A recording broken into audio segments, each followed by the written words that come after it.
Assalamualaikum warahmatullahi wabarakatuh.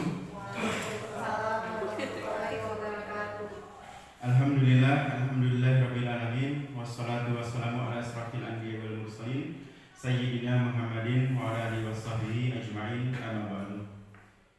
Puji syukur kepada Allah Subhanahu wa taala yang mana kita masih diberikan kesehatan sehingga kita dapat hadir di ruangan yang berbahagia ini untuk mengikuti suatu kegiatan diseminasi yang bagaimana Bapak Ibu juga sudah tahu bahwa diseminasi adalah proses penyebaran informasi yang kali ini kita akan mendapatkan suatu informasi dari Pak Hamdani yang merupakan calon guru penggerak angkatan 9. Apakah nanti informasi yang disampaikan Pak Hamdani mudah-mudahan kita dapat mendengarkannya dengan baik dan mudah-mudahan dapat kita terapkan di sekolah kita. Salawat berikan salam, mari sama-sama kita sanjung sajikan kepada Rasulullah Muhammad SAW yang telah membawa kita dari zaman yang biadab ke zaman yang beradab, kemudian dari zaman jahiliyah ke zaman Islamiyah, kemudian dari era yang tertinggal menuju era yang modern dengan pemikiran-pemikiran Islam yang cemerlang. Baik Bapak Ibu yang saya hormati, Bapak Kepala SMK Negeri 1 Bener Meriah atau yang mewakili, kemudian yang saya hormati juga Bapak Ibu Dewan Guru, staf bimbingan konseling, para wali kelas, kepala jurusan, kepala laboratorium. Untuk mempersingkat waktu acara ini, untuk itu marilah kita dengarkan sambutan dari Kepala SMK Negeri 1 Bener Meriah yang kemudian akan langsung saja nih Bapak Ibu ya, langsung saja. Kemudian adalah pemaparan materi oleh Bapak Hamdani, Hamdani ST ya, selaku calon guru penggerak angkatan 9. Mudah-mudahan kita diberikan terus kesehatan mengikuti acara ini, juga mudah-mudahan acara ini diikuti dengan hikmat sehingga hari ini menjadi manfaat pada kita semua. Oke, saya akhiri. Assalamualaikum warahmatullahi wabarakatuh.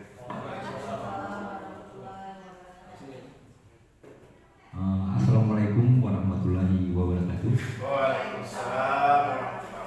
Pertama-tama mari kita mengucapkan puji beserta syukur kepada Allah Subhanahu wa taala bagaimana kita telah diberikan kesehatan lapangan sehingga kita dapat melaksanakan ini. Sebelum Pak Andani melampirkan diseminasi atau penyebaran pemahaman dan pelaksanaan aksi nyata. Di sini Bu, Bapak dan Ibu, pertama sebelum Pak Hamdani melamparkan isi dari diseminasi workshop ini, kita sebagai guru harus mengetahui untuk apa fungsi dari guru penggerak ini. Pertama, guru penggerak itu adalah mengembangkan kompetisi dalam lokal karya bersama, di mana pada definisi ini dapat meningkatkan kompetensi suatu pemimpin pembelajaran yang berpusat pada murid dan pengamatan belajar mandiri, berkelompok, terbimbing, terstruktur dan menyenangkan. Mungkin dari paparan ini mungkin nanti kita dapat memahami dari paparan dari Pak Hamdani bagaimana nanti strategi dan penyusunan guru penggerak itu supaya kita paham. Ini kami dari guru-guru ingin mengetahui bagaimana nanti diseminasi atau penyebaran pemahaman dan pengamatan aksi nyata pada guru penggerak itu. Di sini Pak Hamdani kami persilakan dengan segala hormat. Kepada Pak Hamdani kami persilakan.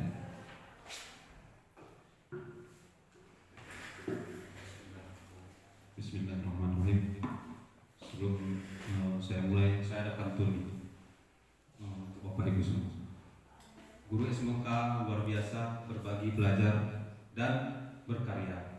Meminta tomat dan berupaya. Cakep. Untuk Bapak Ibu yang telah hadir, salam hormat dari saya. Assalamualaikum warahmatullahi wabarakatuh. Waalaikumsalam warahmatullahi wabarakatuh. Alhamdulillahirabbil alamin, hamdan syukran lillah, asyhadu an la ilaha illallah wa asyhadu anna Muhammadan abduhu wa rasuluh. Allahumma shalli ala sayyidina Muhammad wa ala ali sayyidina Muhammad. Rabbi israh li sadri wa yassir li amri wahlul 'uqdatam min lisani yafqahu qawli. Rabbi zidni ilman warzuqni fahman. Yang saya hormati Bapak Kepala Sekolah SMK Negeri 1 Bener Dia, dan yang saya hormati Wakil Kepala Sekolah SMK Negeri 1 Bener Dia, dan yang saya banggakan dan saya hormati Bapak Ibu Guru SMK Negeri 1 Bener Dia. Pada kesempatan kali ini Bapak Ibu, izinkan kami dari pendidikan guru penggerak ingin memaparkan ataupun menyebarkan pembelajaran yang kami dapatkan selama 2 bulan kebelakang ini, yaitu tentang budaya positif. Kira-kira kalau berbicara dengan budaya positif, apa yang terpikir di benak Bapak Ibu? Kebiasaan. Jadi dalam budaya ini kemudian budaya ini yang kita bahas di CGP adalah budaya kebiasaan yang baik, Bapak Ibu.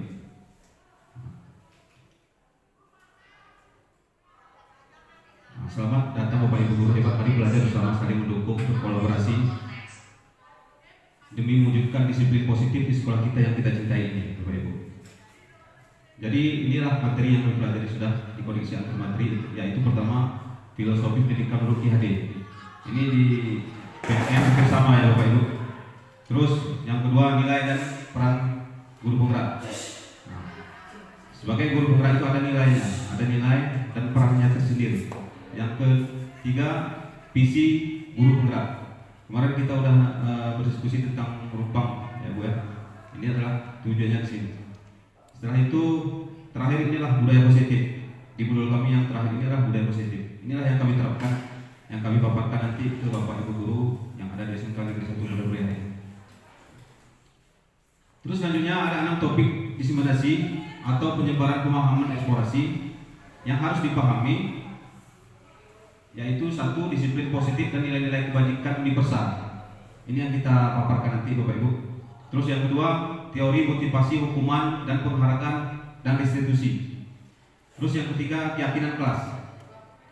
Terus yang keempat, kebutuhan dasar manusia dan dunia berkualitas.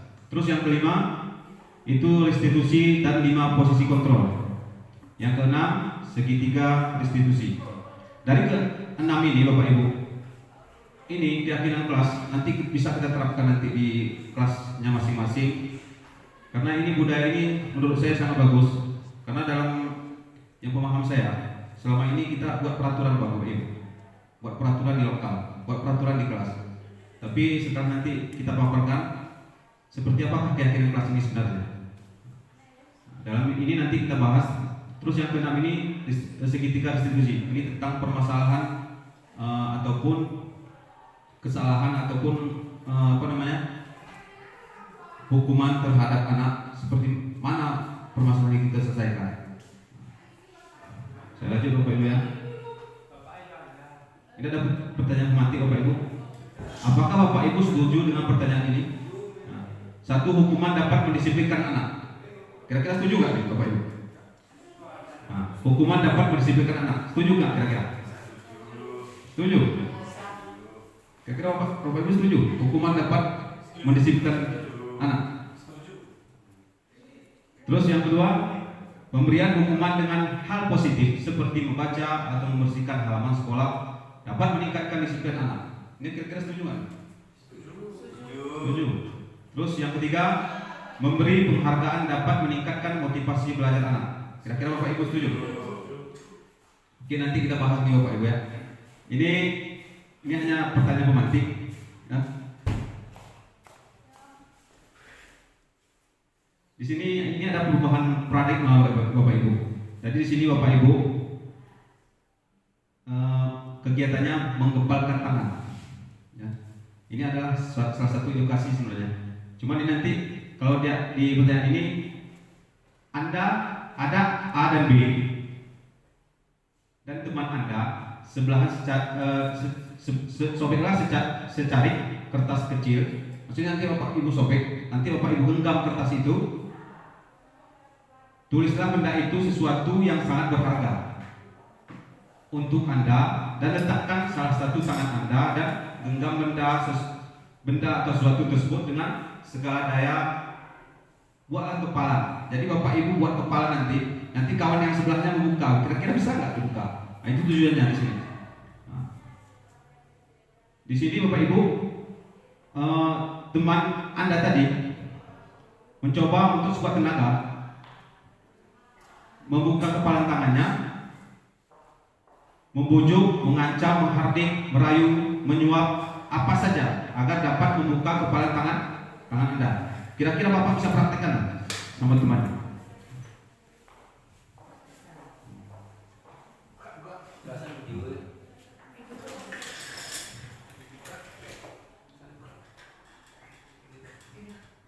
Ya, kira-kira bisa dibuka nggak? Kepala? Nggak bisa ya? Ya, itu tujuannya Bapak Ibu. Jadi teori ini adalah teori Bapak Ibu. Jadi teori ini adalah teori kontrol.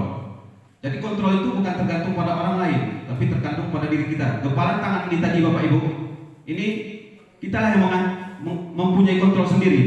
Mau orang mau bilang apa kek, ya kan, mau orang menghardik kek, semasih kita mempunyai kontrol diri kita sendiri, berarti kita yang punya keseluruhan emosi kita. Nah, tujuannya itu Bapak Ibu ya. Ini teori kontrol dari William Glasser. Selama ini ilusinya Bapak Ibu guru itu mengontrol murid. Betul nggak Bapak Ibu? Ya kan? Secara ilusi ya. Tapi kenyataannya memang seperti itu. Ya. Terus yang kedua, ilusinya bahwa semua perbuatan positif ataupun efektif dan bermanfaat. Nah. Terus yang ketiga, ilusi bahwa kritik dan membuat orang merasa bersalah dapat menguatkan karakter. Nah, itu cara ilusi Bu ya. Ini teori ini teori William Glasser. Terus yang keempat, ilusi bahwa orang dewasa itu memiliki hak untuk memaksa. Nah, sekarang kita sebagai orang guru ada hak kita untuk memaksa murid kita. Nah, itu secara teorinya Bapak Ibu. Terus selanjutnya, ini disiplin positif dan nilai-nilai kebajikan universal. Nanti materi yang saya paparkan di belakang nanti kita kupas di depannya Bapak Ibu. Apa tujuannya? Yang menggempal tangan tadi, ya Bapak Ibu. Jadi dalam disiplin positif ini, bagaimana seorang bisa merubah dari paradigma stimulus respon kepada pendekatan teori kontrol. Nah, bila kita ingin membuat kemajuan perlahan, sedikit-sedikit ubahlah sikap atau perilaku kita. Namun bila kita ingin memperbaiki cara utama kita, maka kita perlu mengubah kerangka acuan kita. Ubahlah bagaimana Anda melihat dunia, bagaimana Anda berpikir tentang manusia. Apakah paradigma Anda, skema pemahaman dan penjelasan aspek tentuan tentang realistis. Ini secara pemahaman Bapak Ibu. Terus selanjutnya adalah makna kata disiplin. Seorang yang memiliki disiplin diri berarti mereka bisa bertanggung jawab terhadap apa yang dilakukan karena mereka berdasarkan tindakan mereka pada nilai-nilai kebajikan universal. Dalam hal ini, Ki Hajar Dewantara menyatakan bertanggung jawablah atau Protergender itulah suatu menjadi sisinya hak atau kewajiban dari seorang yang pegang kekuasaan atau pemimpin pada umumnya. Adapun arti tidak lain ya, orang tadi harus mempertanggungjawabkan dirinya serta tertibnya laku diri dari segala hak dan kewajiban. Jadi ini adalah tanggung jawab secara individu, kita ada hak tanggung jawab tersendiri. Terus selanjutnya, ini masih nilai kebajikan Bapak Ibu, yaitu seperti yang telah dikemukakan oleh Dr. William Glasser pada teori kontrol, menyatakan bahwa setiap perbuatan memiliki suatu tujuan. Jadi setiap perbuatan itu pasti ada tujuannya, biar itu baik, biar itu buruk, pasti ada tujuannya. Jadi di sini kita harus memahami kemana arah yang baik, kemana arah yang tidak baik. Kalau teori Yana Gosson menyatakan mengungkapkan bahwa dengan mengaitkan nilai-nilai kebajikan yang diyakini seseorang, maka motivasi intrinsiknya akan terbangun sehingga menggerakkan motivasi dalam untuk mencapai tujuan mulia yang diinginkan. Jadi tujuan kita sini, Bapak Ibu guru, kita akan mengangkat intrinsik anak didik kita. Maunya kalau suruh sholat, maunya kan jangan disuruh lagi.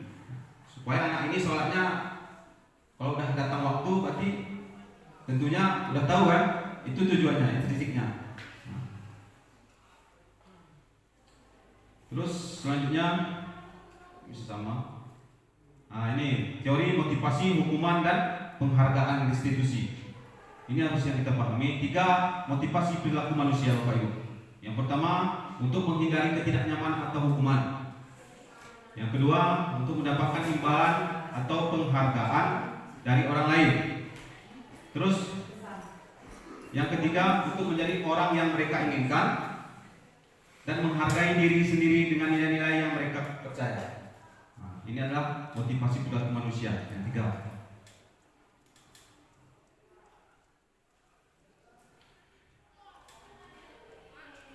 Nah, ini ada pertanyaan reflektif.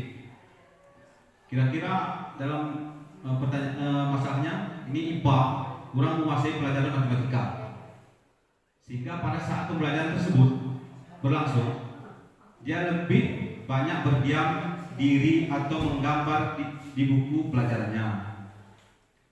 Pada saat guru matematika Pak Seno menanyakan pertanyaan IPA menjadi gugup dan tak sengaja menjatuhkan tasnya dari kursi, serta tiba-tiba menjadi gagap. Pada saat berupaya menjawab, seluruh kelas pun tertawa melihat perilaku IPA yang berbicara tergagap dan terkejut tersebut. Pak Seno pada saat itu membiarkan teman-teman IPA mentertawakan IPA yang dianggap dan malu luar biasa, dan malahan meminta IPA untuk maju ke depan dan berdiri di depan kelas sambil menunjuk hidungnya karena tidak bisa menjawab pertanyaan Pak Seno. Kelas semakin gaduh dan anak-anak pun tertawa melihat IPA di depan kelas memegang ujung hidungnya. Jadi dari permasalahan ini, Bapak Ibu, apakah Bapak Ibu setuju dengan tindakan Pak Seno terhadap IPA? Kira-kira setuju nggak Bapak Ibu? Menghukum itu, menghukum si IPA. Kira-kira Bapak Ibu setuju nggak bisa? Terus yang kedua, menurut Bapak Ibu tindakan Pak Seno terhadap IPA adalah sebuah hukuman atau konsekuensi? Kira-kira hukuman atau konsekuensi? Tidak setuju Bapak Ibu? Oke, kita lanjut Bapak Ibu ya. Nah, ini hukuman. Apa itu hukuman? Hukuman bersifat tidak berencana atau tiba-tiba. Anak atau murid tidak tahu apa yang akan terjadi. Itu adalah hukuman. Refleks. Jadi hukuman itu adalah refleks ya. Dan tidak dilibatkan hukuman bersifat satu arah. Dari pihak guru yang memberikan dan murid hanya menerima suatu hukuman tanpa melalui suatu kesepakatan. Nah, itu adalah hukuman. Terus atau pengarahan dari pihak guru baik sebelum atau sesudahnya. Hukuman yang diberikan bisa berupa fisik maupun psikis. Disakiti atau suatu perbuatan yang atau kata-kata kasar. Itu adalah hukuman. Jadi hukuman itu dengan refleks kita membuat tanpa persetujuan si murid, itu adalah hukuman. Apa itu konsekuensinya? Nah, kalau konsekuensi ini Bapak Ibu sudah terencana atau sudah disepakati. Biasanya itu dalam aturan Bapak Ibu. Kalau kita buat aturan pasti ada konsekuensi. Terus selanjutnya apa itu restitusi? Jadi pemaparan yang tadi Bapak Ibu kan ada hukuman, restitusi, dan konsekuensi. Itu ada 3. Ini hanya pemahamannya. Apa itu restitusi? Restitusi adalah proses menciptakan kondisi bagi murid untuk memperbaiki kesalahan mereka. Inilah yang nanti yang kita ambil Bapak Ibu Guru. Inilah pedoman kita nanti menjadi mengarahkan anak ini memakai teori restitusi. Nah, kondisi bagi murid untuk memperbaiki kesalahan sehingga mereka bisa kembali pada kelompok mereka dengan karakter yang lebih kuat. Ini menurut dosen Bapak Ibu ya. Restitusi ini juga merupakan proses kolaboratif, berarti berkolaborasi, yang mengajarkan murid untuk mencari solusi untuk masalah mereka dan membantu murid berpikir tentang orang seperti apa yang mereka inginkan dan bagaimana mereka harus melakukan secara orang lain. Oke Bapak Ibu, kita lanjut. Terus kebutuhan dasar manusia. Ini 5 kebutuhan dasar manusia harus terpenuhi. Baik itu guru, baik itu murid, semua Bapak Ibu. Tanpa kebutuhan 5 kebutuhan ini, semua proses apa yang kita lakukan tidak akan maksimal. Salah satunya apa? Kebutuhan untuk bertahan hidup. Ketika kita tidak cukup untuk bertahan hidup, ini akan merusak proses yang lain. Betul nggak Bapak Ibu? Begitu juga anak-anak ini. Ketika itulah yang harus kita pahami. Kenapa kita memberikan hukuman? Itulah fungsinya restitusi di sini. Jadi kita menjadi manajer nanti di sini Bapak Ibu. Kebutuhan yang pertama, kebutuhan bertahan hidup. Nah, ini yang kebutuhan pokok Bapak Ibu. Kenapa siswa terlambat bangun, ya kan? Nggak makan. Mungkin di rumah kita nggak tahu Bapak. Apa masalahnya? Terus yang kedua, kasih sayang. Kasih sayang ini sebagian dari 5 kebutuhan ini harus ada di semua individu. Baik kita, baik anak kita, istri, ya kan? Semua harus ada kasih sayang. Terus yang ketiga adalah kesenangan. Setelah kasih sayang, kesenangan, ini perlu memang harus ada. Inilah 5 kebutuhan ini. Kalau satu aja terpisah, seakan hidup kita itu nggak sempurna, ya kan? Terus kebebasan Bapak Ibu. Ini kan kebebasan perlu, atau healing lah, setelah capek ya Bapak Ibu ya. Nah, itu perlu. Terus yang kelima, penguasaan. Nah, ini power. Ini biasanya fungsinya kalau kita jadi pemimpin harus ada penguasaan Bapak. Terus saya lanjut Bapak. Ini fungsi kontrol institusi ada 5. Yang satu penghukum, yang kedua membuat merasa bersalah, yang ketiga teman, yang keempat pemantau, yang kelima adalah manajer. Ini satu penghukum yang kita bahas di belakang tadi Bapak Ibu, penghukum, terus yang membuat merasa bersalah. Ini nggak bisa kita pakai nih Bapak Ibu kalau di sekolah. Kenapa? Kalau menurut identitas gagal, perilaku kontrol negatifnya penghukum itu menghardik, menunjuk, menyakiti, menyinyir, itu penghukum. Nah.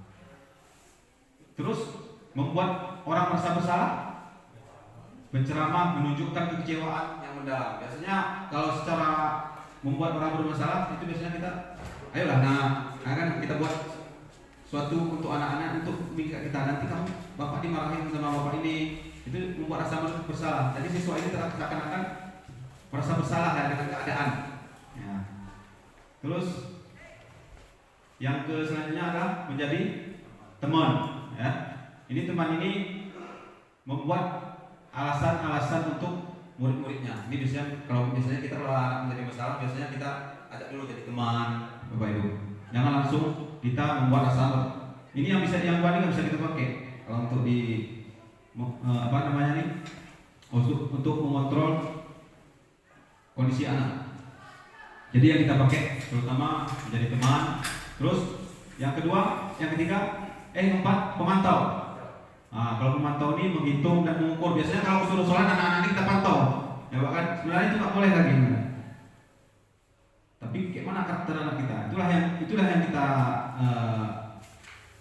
kita paparkan di sini Bapak Ibu. Bagaimana mengatasi anak supaya tidak selalu kita yang memantau. Tapi ujung-ujungnya nanti di sinilah tempat kita nanti manajer. Nah, manajer ini adalah mengajukan pertanyaan. Jadi biasanya kalau di manajer biasanya nanti Itu dapat nanti 3 restitusi Bapak Ibu. Lanjut Bu ya. Terus ini adalah keyakinan kelas. Nah, untuk keyakinan kelas ini Bapak Ibu, ini perlu sekali Bapak Ibu. Saya sudah menerangkan di ruangan keyakinan kelas. Jadi untuk keyakinan kelas ini adalah mengapa keyakinan kelas tidak peraturan kelas. Nah, mengapa keyakinan kelas tapi tidak peraturan kelas? Paham maksudnya Bapak Ibu? Sekarang kita di sekolahnya ada peraturan. Sekarang peraturan ini kita ubah menjadi keyakinan. Nah, jadi keterangannya menekankan pada keyakinan seorang akan lebih termotivasi. Termotivasi seseorang dari dalam. Jadi kita perlu keluar itu dari dalam untuk aktivitas anak-anak itu. Seseorang akan lebih bergerak dan bersemangat untuk menjalankan keyakinannya daripada hanya sekedar mengikuti serangkaian peraturan. Nah, tertulis tanpa makna. Murid-murid pun demikian. Mereka perlu mendengarkan dan memahami arti sesungguhnya tentang peraturan-peraturan yang diberikan. Apa nilai-nilai kebajikan di balik peraturan tersebut? Apa tujuan utamanya? Dan menjadi tidak tertarik atau takut sehingga hanya sekedar mengikuti rangkaian peraturan-peraturan yang mengatur mereka tanpa memahami tujuannya. Nah, jadi inilah yang harus kita ubah Bapak Ibu. Ini biasanya di lokal bisa kita terapkan. Tapi dengan peraturan, kita ubah peraturan itu menjadi keyakinan kelas. Nah, jadi keyakinan kelas ini kita dituntut anak-anak itu kalau suruh buang sampah, jangan buang sampah sembarangan. Itu dalam peraturan. Berarti kalau jangan masih ada aturan di situ. Harus diharuskan, berarti jangan buang sampah di barang tempat kan gitu Bapak Ibu. Tapi nanti buat keyakinannya seperti apa? Buanglah sampah pada tempatnya. Itu salah satu keyakinan nanti. Jadi akhirnya menjadi budaya.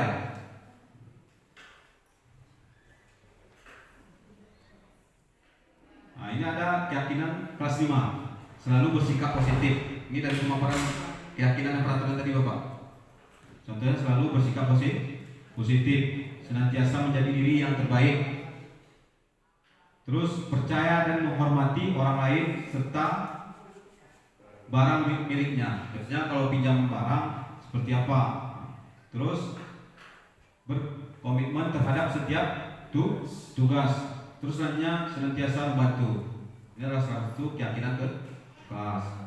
Tanpa ada paksaan, tanpa ada dorongan, tapi keluarnya dari insting Bapak Ibu ya, yang keluar dari dalam diri kita. Kalau kita pergi sekolah dari rumah, ini kira-kira kalau ada peraturan, otomatis kita pasti ini takut pintu gerbang ditutup kan gitu ya kan. Tapi dengan keyakinan ini Bapak Ibu, dia keluarnya dalam hati kita bahwa memang kita seorang guru, apa kegiatan kita di sekolah kan gitu. Nah, itu tujuannya. Begitulah dengan anak-anaknya juga. Jadi dia jangan ada paksaan, tapi memang itu keluar dari dirinya sendiri. Nah, ini kita bahas segitiga restitusi. Ya, segitiga restitusi adalah suatu proses dialog yang dijalankan oleh guru atau orang tua agar dapat menghasilkan murid yang mandiri dan bertanggung jawab, Bapak Ibu. Proses 3 tahapan tersebut didasarkan pada prinsip-prinsip utama dari teori kontrol, yaitu langkah menstabilkan identitas. Terus yang kedua, validasi tindakan yang salah. Terus yang ketiga, menanyakan keyakinan. Biasa yang kami praktekkan selama ini untuk menstabilkan identitasnya, kalau anak bermasalah, jangan kita pahami masalahnya itu seperti apa. Jangan langsung kita menghukum, kan gitu. Kalau teori kontrolnya, kita semua akan melakukan hal yang terbaik yang bisa kita lakukan. Nah, kalau jadi kata menstabilkan identitas ini, kita harus mengontrol anak ini, ataupun teori kontrolnya Bapak Ibu yang kita terapkan adalah kita semua akan melakukan hal yang terbaik yang bisa kita lakukan. Ini pertanyaan kepada siswa. Terus yang kedua, validasi tindakan yang salah. Semua perilaku memiliki alasan. Jadi perilaku kesalahan ataupun itu salah, baik benar salah, pasti ada alasannya tersendiri. Terus yang ketiga, menanyakan keyakinan. Kita semua memiliki motivasi internal. Jadi motivasi internal inilah tujuan kita nanti. Di sini kita udah menjadi manajer di sini Bapak Ibu. Terus selanjutnya Bapak Ibu, ini adalah skema segitiga restitusi. Ya, pertama kita ambil dari menstabilkan identitas dulu. Habis itu validasi tindakan yang salah. Terus yang ketiga menanyakan keyakinan. Jadi menstabilkan identitas ini setiap orang pasti pernah melakukan kesalahan. Itu yang kita buat pertanyaan pada siswa. Terus yang kedua, kamu bukan satu-satunya yang pernah melakukan ini. Terus pindah lagi kita ke validasi tindakan yang salah. Setelah anak ini mengungkapkan apa undang-undangnya, otomatis kita bisa memvalidasikan yang salahnya. Salah satunya pertanyaan, kamu tentu punya alasan mengapa melakukan ini. Ini harus ditanyakan. Terus yang kedua, adakah cara yang lebih efektif untuk mendapatkan apa yang kamu butuhkan? Terus kita masuk ke menanyakan keyakinan. Istilah menanyakan keyakinan kelas apa yang telah kita sepakati. Berarti sebelumnya kita harus mempersepakati keyakinan kelas dulu Bapak Ibu. Kita kan tadi belajar teori keyakinan ke kelas. Jadi kelas itu jangan lagi kita buat dalam peraturan, tapi dalam keyakinan. Ketika kita membuat keyakinan ini Bapak Ibu, inilah kunci pembuka masalahnya nanti di segitiga restitusi ini. Jadi kalau kita sudah buat kesepakatan dengan murid, otomatis kita harus memahami tiga restitusi ini. Nah, jangan lagi ada peraturan, jangan buang sampah, pokoknya jangan itu nggak boleh pokoknya. Jangan atau tidak wajib, ya itu tidak disarankan. Jadi buatlah peraturan, tapi peraturan ini disepakati guru dan siswa. Nanti Bapak kepala sekolah bisa nanti saya buat satu baliho, nanti bisa ditempelkan di ruangan. Tapi ini maunya ditempelkan, sebelum ditempelkan itu ada kesepakatan dulu dengan siswa. Apa yang ditulis nanti itu yang kita printkan di ruangan. Jadi kesepakatan itu nanti menuntut Bapak Ibu untuk meyakinkan menjadi budaya nanti pada ujungnya. Nah, inilah menanyakan keyakinan. Berarti kamu ingin menjadi orang yang seperti apa? Ya. Oke Bapak Ibu, mungkin ini yang dapat saya sampaikan. Ada pertanyaan mungkin pemahamannya Bapak mungkin lebih ya kan?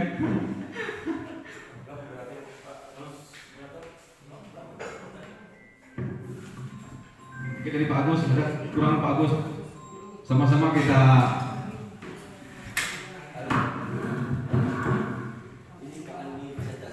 baik Bapak Ibu, mungkin ada pertanyaan yang bisa kita diskusikan bersama-sama tentang apa yang telah disampaikan oleh Pak Abu Dhani tadi. Pak Amdi telah menyampaikan kepada kita bagaimana perbedaan antara peraturan kelas dengan keyakinan kelas, juga menyampaikan kepada kita bagaimana posisi kontrol, kemudian juga menyampaikan kepada kita bagaimana membuat segitiga restitusi.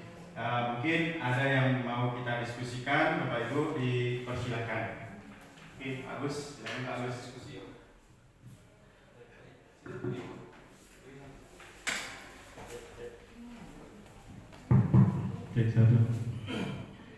Terima kasih atas waktu kesempatannya. Assalamualaikum warahmatullahi wabarakatuh. Tadi dari rekan kita telah menyampaikan oleh Pak Hamdani itu tentang bagaimana menerapkan budaya positif di lingkungan sekolah ya. Jadi ada beberapa poin tadi yang disampaikan. Di antara dari poin-poin tadi adalah yang saya mungkin saya sendiri baru mendengar ini untuk sebuah ungkapan yang terkait dengan masalah peraturan kelas. Nah tadi disampaikan bahwa peraturan kelas itu terkait dengan aturan-aturan yang berlaku di dalam satu organisasi, bahkan dalam satu kesatuan di tingkat lebih kecil, yaitu di dalam kelas begitu. Jadi tadi disampaikan bahwa ada beberapa hal dalam kegiatan peraturan kelas yang terkait dengan kata jangan, ya jangan.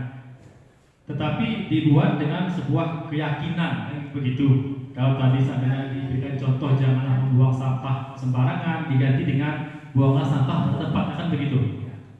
Jadi sebenarnya ini merupakan suatu ungkapan bagi saya ini baru ya, di mana dalam keyakinan kelas ini dibuat intinya juga untuk mematuhi beberapa aturan sebenarnya kan, aturan.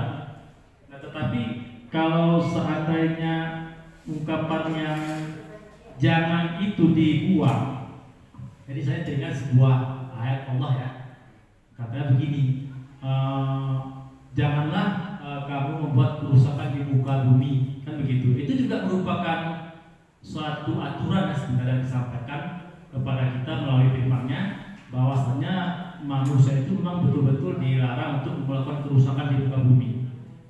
Nah, sedangkan Allah sendiri membuat ungkapan dengan kata jangan. Tetapi kita di sini kita upayakan jangan itu tidak boleh digunakan di dalam proses pendidikan, tetapi dirubah menjadi sebuah keyakinan bahwasanya kalau menurut saya sendiri memang ini juga merupakan sebuah aturan, ya, aturan. Tapi hanya bahasanya saja yang dirubah, kan begitu. Kalau biasanya nggak boleh, sekarang lebih baik, kan begitu. Kalau dulu jangan, sekarang kalau bisa. Jadi intinya sebenarnya kalau menurut saya ya, aturan itu yang sebenarnya memang nggak harus pakai jangan, tetapi ini merupakan sebuah konsep baru bagi saya, bahwasanya keyakinan kelas. Tapi saya ingin sedikit lagi kepada Pak Hamdani untuk menyampaikan, karena kan saya kurang begitu memahami sebenarnya keyakinan kelas, karena ini merupakan hal baru bagi saya. Mungkin nanti dalam penyampaian Pak Hamdani nanti akan ada mungkin beberapa hal yang kurang jelas akan saya sampaikan kembali. Saya kira demikian ya. Assalamualaikum warahmatullahi wabarakatuh. Waalaikumsalam warahmatullahi wabarakatuh. Baik sekali, terima kasih dari Pak Agus. Ini Pak, sedikit saya mengulangi dari Pak Agus untuk mempertegas Ibu. Kata Pak Agus tadi untuk membuat sebuah aturan sebaiknya jangan menggunakan kata jangan. Kemudian Pak Agus mempertanyakan bagaimana nih kalau kita di dalam kitab kita misalnya ada Tuhan sendiri bahkan menggunakan kata jangan, gitu ya, jangan. Ya, jadi ini mungkin ada sedikit penyampaian dari Pak Dhani. Gimana nih Pak Dhani? Ini sangat hot ini ya, kalau di K13 hot ya Pak ya, hot ya, hot. Oke, terima kasih pertanyaannya. Sebenarnya Bapak merubah kata jangan menjadi keyakinan ini, itulah tadi intrinsik yang harus kita keluarkan daripada anak didik kita Bapak. Intrinsik itu dari dalam. Ketika aturan itu ada, kita rubah menjadi keyakinan, itu menjadi budaya Bapak Ibu. Ngerti nggak Bapak Ibu? Sekarang anak kita suruh sholat ke musola, kan disuruh nih Bapak. Maunya kita jangan nyuruh lagi. Seperti apa mekanismenya supaya anak ini waktu berkumandangnya azan, bahwa anak itu udah tahu waktunya ini sholat nih, nggak perlu kita lagi ngejar. Itu yang tujuan di sini Bapak. Nah, kenapa dibuang jangannya, tapi dibuatkan menjadi suatu keyakinan udah. Akhirnya itu menjadi budaya Bapak Ibu. Itulah tujuannya. Jadi peraturan tadi yang ada di sekolah ini kita rubah menjadi keyakinan anak, sehingga keluar intrinsik anak tersendiri. Jadi kalau misalnya belajar di pelajaran matematika jam berapa, anak ini nggak perlu kita panggil lagi di mic. Itu tujuannya. Untuk mendapat tujuan ini, kita harus buat peraturan dulu. Peraturan ini kita buang menjadi keyakinan makanya dalam CGP ini Bapak Ibu, kita dituntut lebih memahami kelas dulu. Kelas dulu, kayak mana situasi kelas, apa yang terdapat di kelas itu, kayak mana potensi anak, apa yang dibutuhkan anak. Makanya ada 5 dasar tadi, itu salah satunya. 5 dasar kebutuhan manusia tadi Bapak Ibu. Itu harus tahu kita. Apalagi sebagai wali kelas, kenapa anak ini tidak pernah hadir? Apa masalahnya? Apa yang harus kita lakukan sebagai guru? Mungkin di rumah dia orang tuanya pun nggak ada, ya kan? Mungkin orang tua ada, cuman orang tua tak kemana, anak sekolah sendiri, itu yang dipermasalahan. Jadi itulah kebutuhan yang 5 kebutuhan tadi Bapak Ibu, kasih sayang, ya kan, kesenangan. Ketika 5 itu tidak ada, seberapa pun kita masukkan intrinsik yang kita punya Bapak, tetap tergeser aja Pak, tetap tergeser. Makanya kita harus memahami seberapa mampu kita membantu anak-anaknya. Sekian Pak, mungkin bisa dipahami. Sedikit saya tambahkan Pak Gus, ya mungkin yang dimaksud oleh Pak tadi begini Pak Gus, maksudnya memang di dalam Al-Quran ada kata jangan, ya kan? Kemudian juga Allah juga punya perintah. Misalnya perintahnya aqimis sholat, maka kita diperintahkan untuk sholat. Yang dimaksud Pak Amdani kan motivasi kita dalam beribadah atau melakukan sesuatu ini kan punya tujuan. Jadi yang dilakukan ini adalah kita beribadah bukan karena sekedar menjalankan perintah, tetapi muncul motivasi dalam diri kita, yang mana ada motivasi ekstrinsik atau yang datangnya dari luar, kemudian ada motivasi intrinsik yang datangnya dari dalam. Jadi yang dimaksudkan oleh Pak Amdani adalah bagaimana kita melakukan sesuatu bukan sekedar untuk mengikuti atau menjalankan perintah dan peraturan, tetapi muncul dari kesadaran diri. Nah mungkin ini Pak Agus mungkin bisa diterima. Baik, terima kasih ya penyampaiannya. Saya sudah mulai bisa membedakan ya sebenarnya antara peraturan atau peraturan adalah dengan keyakinan. Nah tapi begini, kalau saya juga punya suatu mungkin bisa dikatakan pengalaman ya, yang mungkin selama ini dilaksanakan di sekolah-sekolah, bahwasanya sampai saat ini memang hari ini baru saya mendengar ada keyakinan kelas, bahwasanya keyakinan kelas itu merupakan peralihan daripada peraturan ya. Tapi sedangkan peraturan itu sendiri ya dibuat oleh suatu kelompok organisasi, saya mendengar ada satu ungkapan ya, mereka membuat sebuah peraturan. Peraturan itu kalau memang tidak bisa dilaksanakan, berarti di situ akan muncul sebuah keterpaksaan. Jadi kalau saya boleh menyampaikan, dipaksa, terpaksa, baru terbiasa. Nah, apakah hal ini akan berlaku juga dengan keyakinan kelas nantinya seperti itu? Karena dengan hal yang mungkin dikatakan peraturan tadi juga, kalau menurut saya banyak oknum ya, baik itu dari siswa atau bahkan guru sendiri. Nah kalau kita lihat selama ini dibuat sedikit peraturan seolah-olah itu sudah diintervensi atau diintimidasi bahasanya.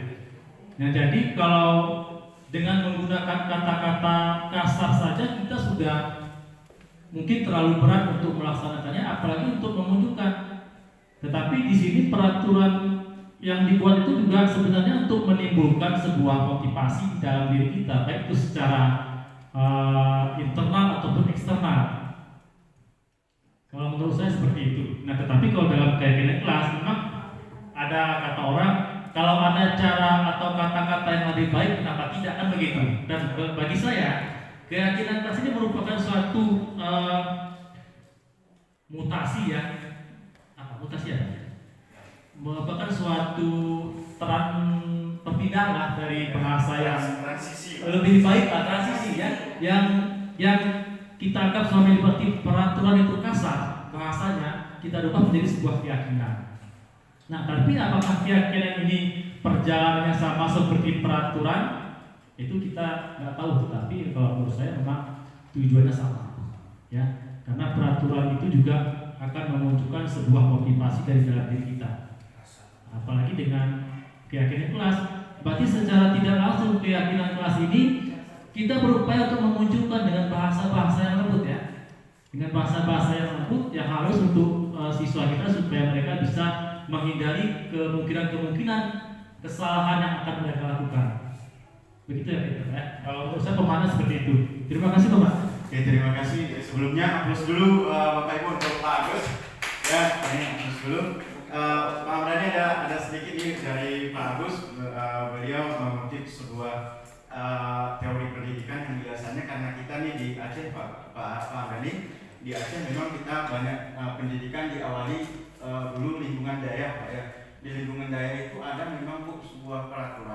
itu katanya setiap santri itu atau orang-orang yang ingin belajar itu dipaksa dulu, kemudian terpaksa, baru terbiasa. Nah, artinya hukuman itu masih penting.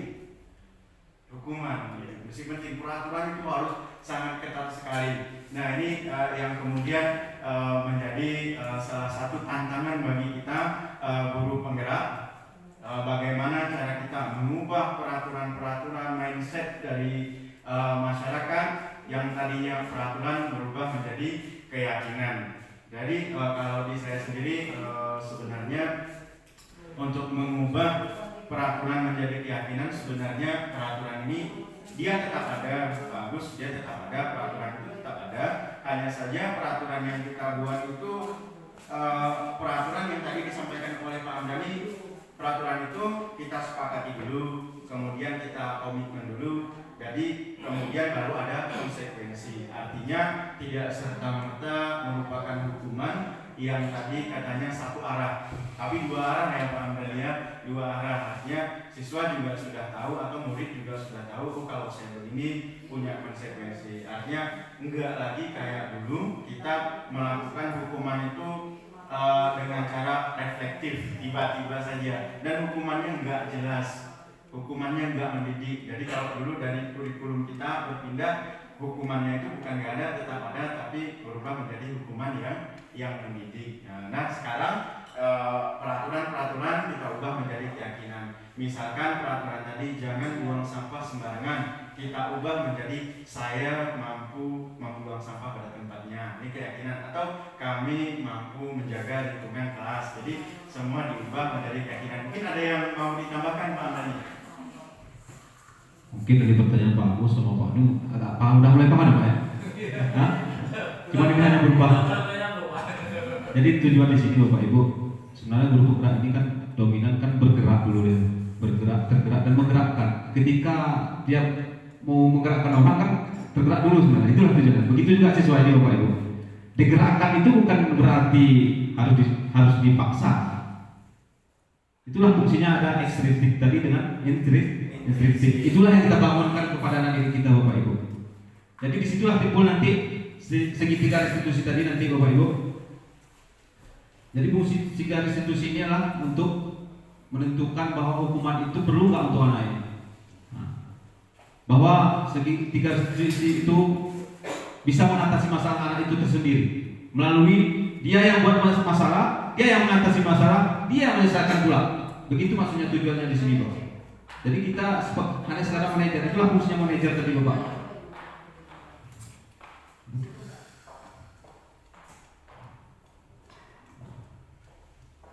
Jadi kalau ini sebenarnya ada videonya mau saya tampilkan tapi harus dibuka.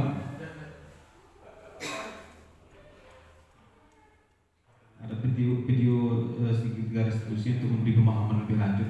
Jadi sebenarnya kalau dalam keyakinan kelasnya apakah bisa kita bawa ke keyakinan apa namanya lingkungan sekolah kita? Tujuannya seperti itu Bapak. Jadi kan berlaku kan kepada siswa. Ya. Apakah keyakinan ini bisa kita terapkan untuk para pendidiknya? Harus. Itulah yang dituntut sekarang. Sekarang makanya untuk keyakinan dia diambilnya dari kelas dulu. Nanti untuk warga sekolah Bapak. Jadi keyakinan kelas ini itulah nanti judulnya budaya positif. Jadi budaya positif ini seperti apa sebenarnya budaya positif ini? Nah, jadi itu adalah imbasan. Makanya imbasan budaya positif ini nanti mengacunya ke setelah kita paparkan ke siswa bahwa oh di siswa itu udah paham di budaya positifnya. Kalau ke siswa pun nanti buat aturan dengan yang ada di sekolah, otomatis kan terlanggar aja. Tapi kalau dia buat keyakinan tersendiri, misalnya nih saya jadi murid, Bapak jadi gurunya, Pak saya keyakinan saya kalau masuk lokal kalau bisa jangan menghormati kawan yang lain Pak. Nah, itu salah satu keyakinan yang dibuat Pak bersama Bapak. Jadi kita bukan Bapak yang buat, bukan siswa yang buat, tapi kerjasama antara guru dan siswanya. Sama-sama di situ berdiskusi. Kira-kira kalau Pak Panji apa peraturan keyakinan kelasnya maunya dibuat? Nanti dipersetujui dengan keyakinan itu. Makanya nanti kita tempel di ruangan kalau bisa. Saya udah konfirmasi sama kepala sekolah dengan wakil kepala, bisa saya katanya. Tapi dengan aturan, misalnya kayak Bapak Agus Ini kalau kita buat keyakinan untuk anak ini, apa buat keyakinan di lapangan misalnya? Nanti ditulis coba bahwa yang melanggar itu siapa yang melanggar? Berarti dia nulis ya, udah tahu kan? Nanti kita pakai 3 restitusi Pak. Itu tujuannya. Jadi kita tidak ada memaksa lagi dengan keyakinan sendiri, dia yang buat sendiri, ya kan? Kalau peraturan kan satu pihak, kita yang buat peraturan bahwa besok nggak boleh nggak pakai baju olahraga bisa. Anak-anak kebetulan nggak bawa baju olahraga, jadi gimana konsekuensinya yang kita ambil? Otomatis kita pasti ada konsekuensi yang kita kasih bapak. Tapi dengan keyakinan tadi kita rubah budaya itu menjadi keyakinannya bahwa kita jangan buat peraturan, nah, tapi dengan kesepakatan ke kelas. Nah, oke Pak. Oke, terima kasih Pak Mdani untuk pemaparannya. Mungkin Bapak Ibu ada juga yang lain yang ingin bertanya? Oh, silakan Bu Umar. Baik, terima kasih atas kesempatannya.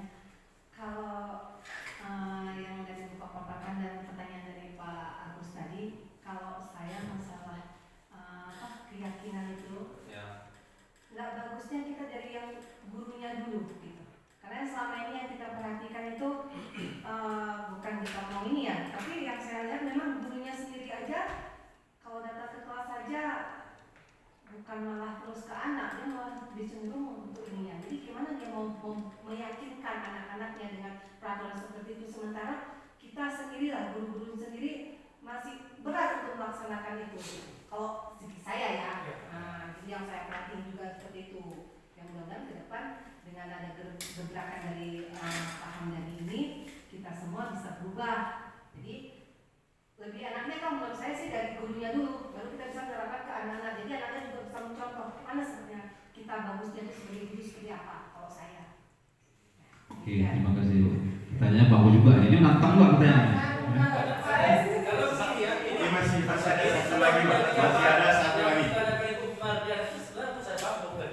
Kalau Pak Hamid itu mengatakan bahwasanya keyakinan kelas itu diawali dengan lingkup kecil, ya, berarti sasaran atau objek utama kita adalah siswa, kan begitu. Nah, kenapa sedangkan gurunya sendiri, apakah sudah paham dengan semua ini? Maksudnya kan begitu. Nah, kalau seandainya keyakinan kelas diterapkan di seluruh siswa, berarti sudah otomatis gurunya juga harus sudah yakin dengan seperti itu.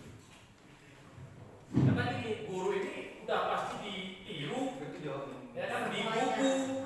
Itu ada sebagai apa ya, manifestasi dari sebuah pendidikan kan gitu kan. Jadi kalau saya juga setuju dengan Ibu Mardiana, atau mungkin bagaimana teknisnya diterapkan di sekolah antara keyakinan kelas terhadap siswa atau keyakinan sekolah terhadap guru-gurunya. Iya, benar. Apakah sekali klop atau mungkin gurunya dulu atau siswanya dulu? Karena siswa nggak mungkin dia yakin kalau seandainya gurunya nggak yakin. Ibu silakan kita lanjut. Bu Fitri. Bisa semangat. Menanggapi apa yang sudah disampaikan Bu Mardiana, kemudian ditambahkan lagi dengan Pak Agus ya. Ya, tentunya saya setuju ya, cuma kita ada pertimbangan. Betul diawali dari guru, jelas itu kan karena guru itu adalah tongkatnya dulu kan, yang pertama di saat kita melakukan PBM itu.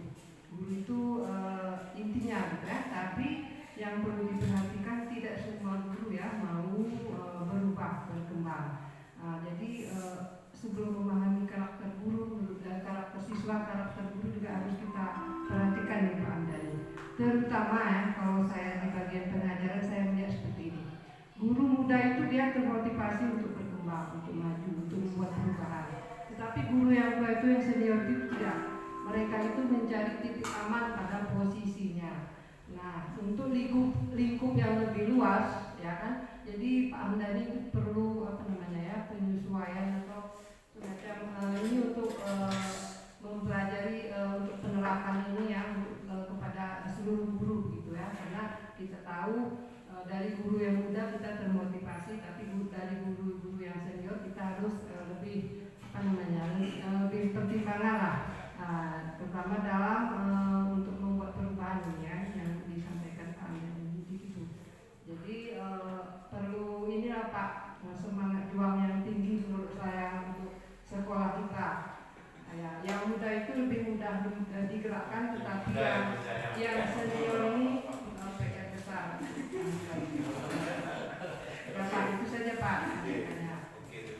Terima kasih Bapak Ibu. Nah, ini enak kali ya. Ini namanya kolaborasi Bapak Ibu. Jadi di sini kami berdiri bukan sendiri di sini. Tanpa Bapak Ibu di sini, tanpa dukungan Bapak Ibu, kita tidak bisa bergerak. Jadi tujuan guru penggerak itu omsetnya tuh kolaborasi. Ketika kolaborasi tidak ada di sekolah ini tidak akan berjalan. Makanya salah satunya ketika tidak ada kegotong royongan Bapak Ibu tidak akan berjalan. Tapi dari kami ambil ini ya. Saya sendiri banyak belajar dari guru penggerak ini. Saya memahami bahwa kekurangan saya banyak sekali kekurangan saya tentang pendidikan. Tapi dengan adanya guru penggerak ini, ya saling berbagi ya Bapak Ibu. Baik bukan hanya guru di SMK 1 Benar Meriah ini, tapi di luar seluruh Indonesia ini berbagi kita Bapak Ibu.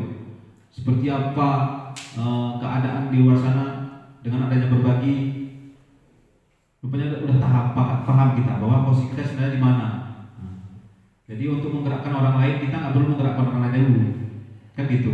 Gerakkan dulu diri sendiri. Jadi itu menjadi budaya kita pribadi dulu. Nanti budaya itu akan tertransfer secara otomatis sebenarnya. Dengan apa maksudnya? Dengan yang kita terapkan di lingkup sekolah kita yang kecil dulu, maksudnya di kelas dulu Pak Gus. Kalau kita langsung ambil di sekolah ini kayaknya hajat tuh Pak, ya kan? Makanya kita yang kecil aja dulu, ya. Makanya tujuan diseminasi inilah pemaparan ini Bapak Ibu. Pemahaman yang kami ambil di sini rupanya ada banyak pertimbangan, ada yang banyak kecocokan juga tujuannya. Di sinilah timbul kolaborasi, pemahaman yang mana kurang, yang mana lebih, yang mana harus kita masukkan, yang mana harus kita kurangi. Inilah tujuannya. Mungkin itu aja. Kita begini ya. Silakan bagus. Berarti kan begini. Ini mungkin bahagian daripada banyaknya guru yang ada di sekolah kita ya. Ini mungkin hadir di sini mungkin nggak sampai 10%-nya pun ya. Jadi ini menjadi salah satu tugas daripada Pak Hamdani sebagai peserta daripada guru penggerak, dan kami juga sebagai bagian daripada diseminasi dari budaya positif ini juga akan menyampaikan kepada kawan-kawan lain bahwasanya budaya positif itu diawali dari keyakinan yang dibuat di kelas terhadap siswa. Nah, kalau memang seperti yang Pak Hamdani katakan tadi bahwa nggak mungkin Pak Hamdani sendiri yang bergerak kan, tentunya kita juga harus bergerak-gerak juga, karena kita sudah tahu ini keyakinan kelas kan. Nah, berarti kita yang berhadir di sini juga berupaya nantinya akan memberikan pemahaman tentang bagaimana untuk menimbulkan satu budaya positif di sekolah melalui dari keyakinan kelas yang dibuat. Saya kira seperti itu ya. Jadi nanti Pak Hamdani juga nggak boleh berhenti juga memberikan informasi seperti ini kepada kami, karena kami ini kan masih odong-odong nih. Masih banyak belajar juga kan, karena untuk guru penggerak belum tiba-tiba. Jadi Saya rasa seperti itu Pak Hamdani ya. Oke, jadi tadi sedikit saya simpulkan ya Pak Hamdani, sedikit saya simpulkan rekan-rekan. Untuk memulainya katanya harus dari guru dulu Pak Hamdani, artinya jangan dari guru dulu, tapi kalau bisa dari diri sendiri dulu. Artinya perubahan. Walaupun katanya kalau dari guru, kalau saya mengutip sebuah lagu katanya kau yang mulai, kau yang mengakhiri. Ya, jadi kita sendiri yang memulai dulu. Jadi untuk memulainya ini bagaimana? Ya inilah tujuan kita mengikuti diseminasi ini. Kemudian diseminasi ini jangan cukup sampai di sini. Karena kita lah yang menjadi agen-agen perubahan. Dan saya rasa untuk itu Pak Hamdani sudah berhasil Pak. Buktinya Pak Hamdani menyampaikan kepada saya, Pak di sana ada guru penggerak angkatan 11. Saat ini alhamdulillah saya sedang mengikuti seleksinya. Pak Agus juga sedang mengikuti seleksi sebagai pengajar praktik. Artinya banyak yang sudah termotivasi di dalam Hamdani. Ini Agus untuk Pak Hamdani, Agus dulu. Ya, artinya diseminasi yang Pak Hamdani lakukan ini benar-benar berhasil. Ini berhasil Pak. Artinya kami juga melihat Pak Hamdani semakin lama ini semakin jauh kami tertinggal. Artinya kan kita juga mengikuti sunnah Nabi atau mengikuti juga perintah dari Allah bahwa fastabiqul khairat nih Pak. Berlomba-lomba dalam melakukan kebaikan. Jadi ini sebenarnya kita sedang berlomba-lomba dalam melakukan kebaikan. Jadi kebaikan apa yang bisa kita bawa, yaitu bagaimana kita mengubah perspektif dari peserta didik yang tadinya peraturan menjadi sebuah keyakinan yang bisa kita lakukan bersama-sama. Oke. Ada sedikit pertanyaan lagi dari Pak Agus nih. Pak Agus atau tanggapan Pak Agus? Saya ini mau bertanya sama Pak Dani ya. Kira-kira ini designasi berapa kali lagi ya? Sering Pak ya. Berapa kali lagi maksudnya?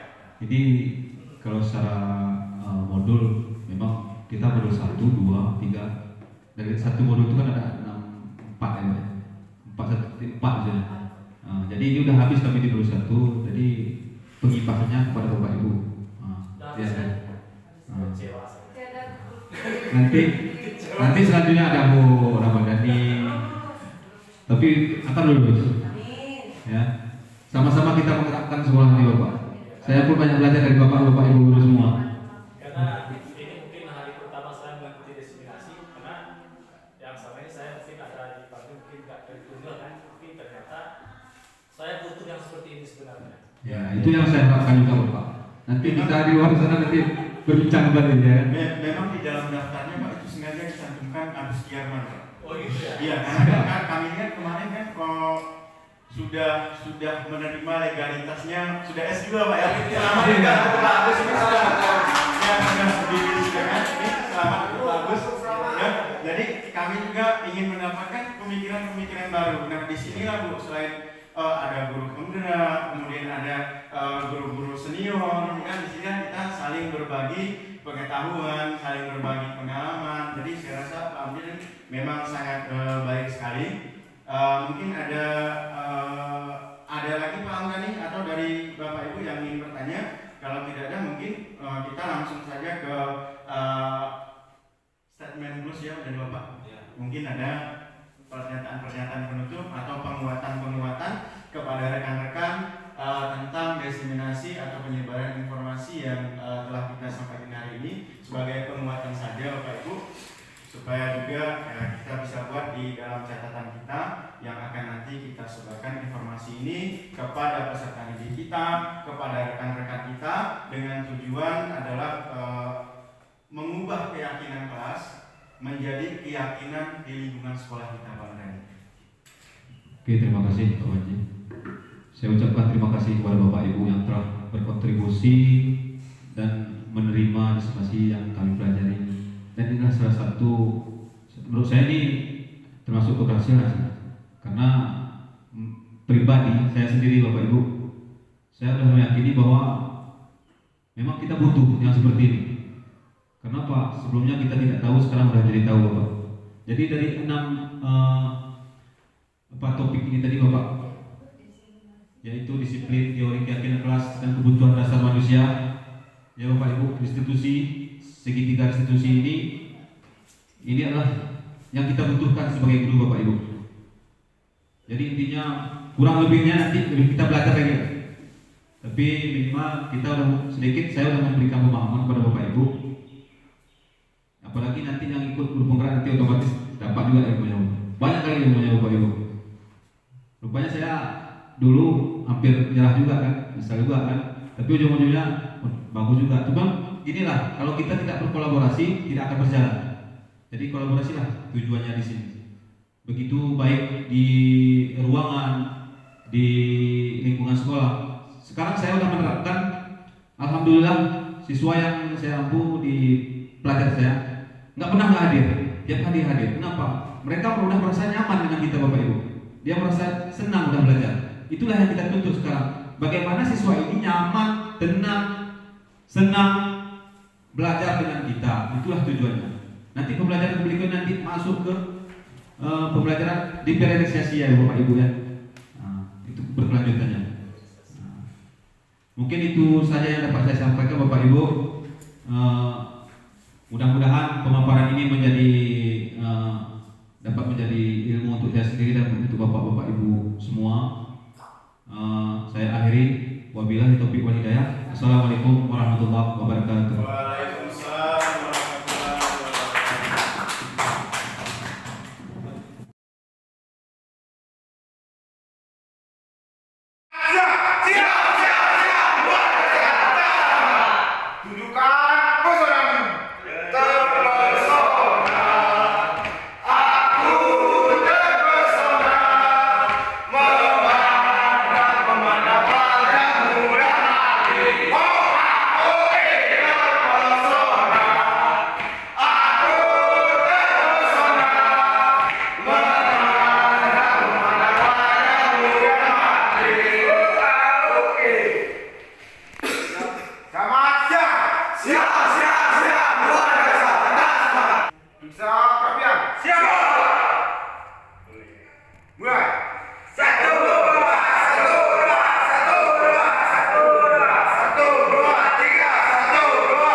warahmatullahi wabarakatuh.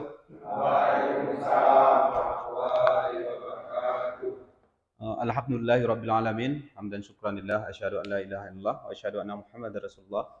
Allahumma shalli ala sayyidina Muhammad wa ala ali sayyidina Muhammad. Amma ba'du, ya. Sebelum kita memulai kegiatan ini, ya, alangkah lebih baiknya kita berdoa dulu sehingga kegiatan kita ini lancar, ya, diberkahi oleh Allah Subhanahu wa taala. Boleh pimpin, siapa boleh pimpin? Sebelum melakukan kegiatan, marilah kita berdoa.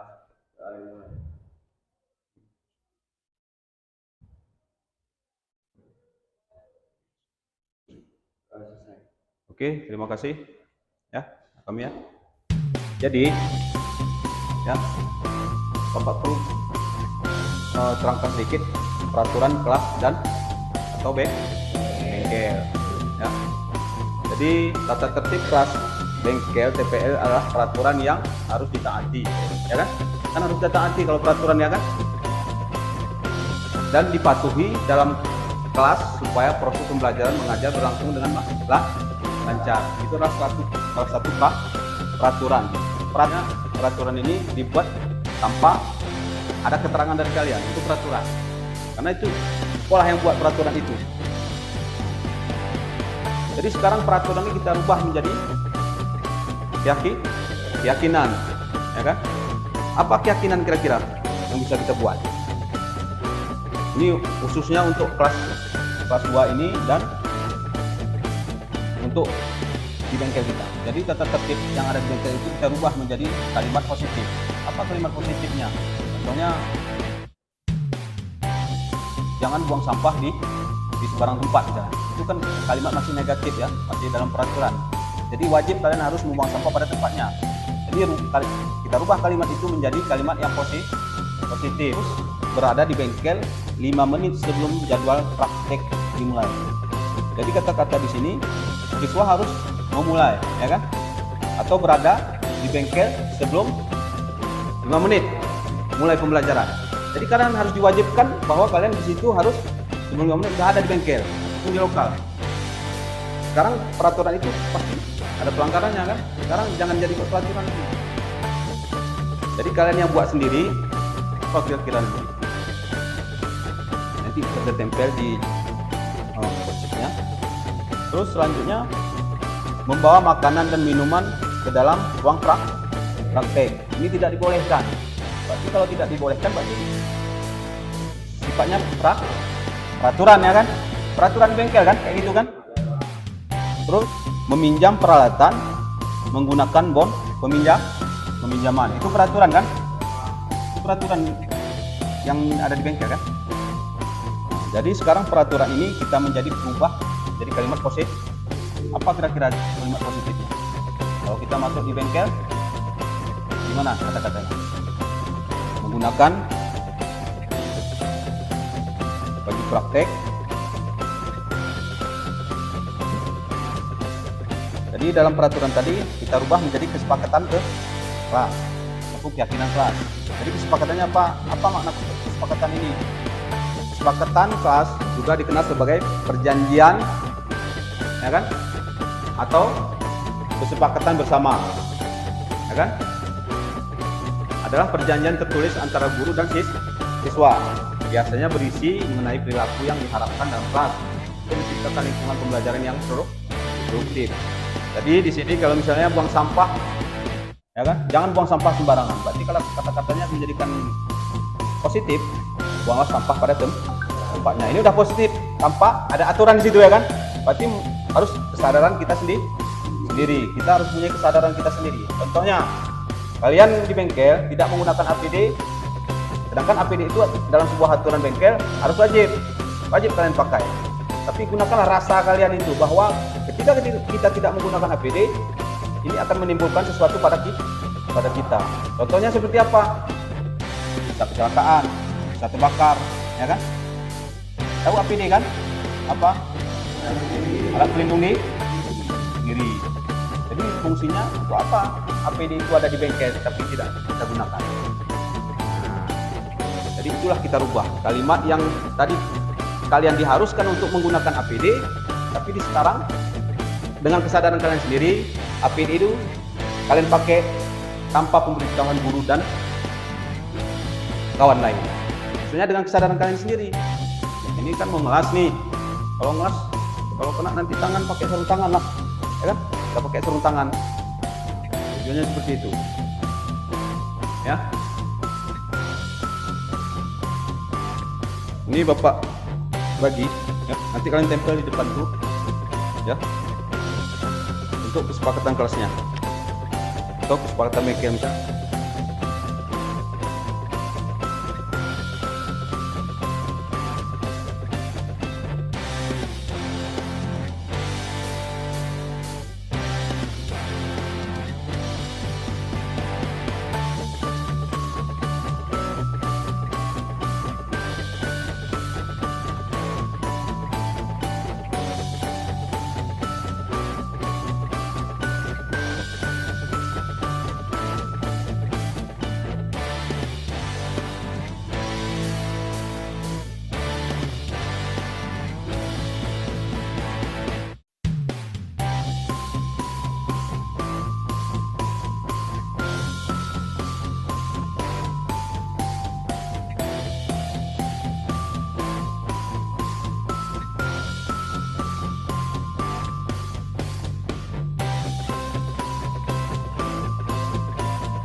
Assalamualaikum warahmatullahi wabarakatuh.